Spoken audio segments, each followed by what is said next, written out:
between you and Tony, the finishing rate is insane. The way your opponents look after fights, I mean, it's all kind of absurd.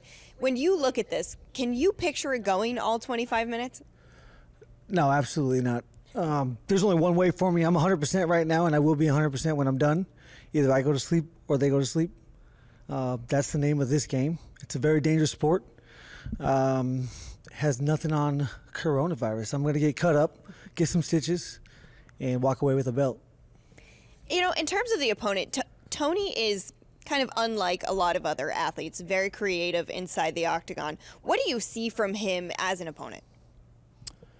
Tenacity. I love anytime someone, like I've said many times, gives you max effort, you know, you have to give them credit, and that's what that man does, you know. So I'm a fan of the sport, and I commend him for the way he fights, and I can't wait to be his opponent. I signed up for this for these exact reasons, to fight the best in the world, to fight guys like Tony.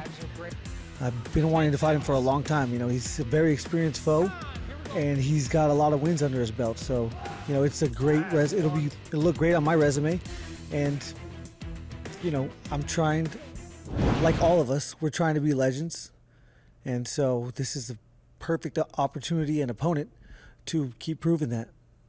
This is certainly a dream matchup for all of us who will be watching. Justin, how do you believe you get your hand raised and walk away with that 155-pound interim title? Yeah, I'm going to start at the legs, move up to the body, and then touch his chin.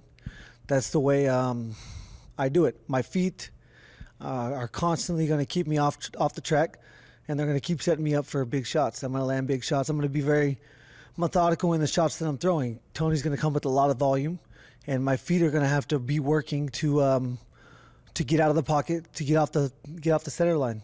I have a great coach, Trevor Whitman, and every time we never talk about a plan. We don't sit and practice and think about what we're going to do. He builds a method, and then I go out there and I do what he's been teaching me. And then after the fact, I'm usually like, oh, we've been working on that this whole time. I've said it many times. He's an artist. I'm a canvas. Luckily, I've been training since I was 4 years old. I'm extremely athletic, and I'm a competitor. I love being under those lights. There's nothing like it on planet Earth. I cannot wait for this competition, this main event, UFC 249. Justin, good luck to you. Thank you so much for your time. Oh, thank you. Enjoy the carnage.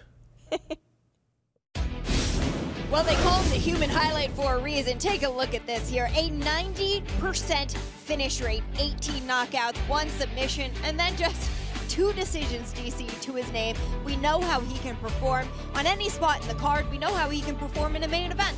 But this is his first time with UFC Gold on the line. Yeah, absolutely. And it's different. Megan and I, you know, we recognized before that Justin Gaethje was a guy that was probably going to fight for a title at some point.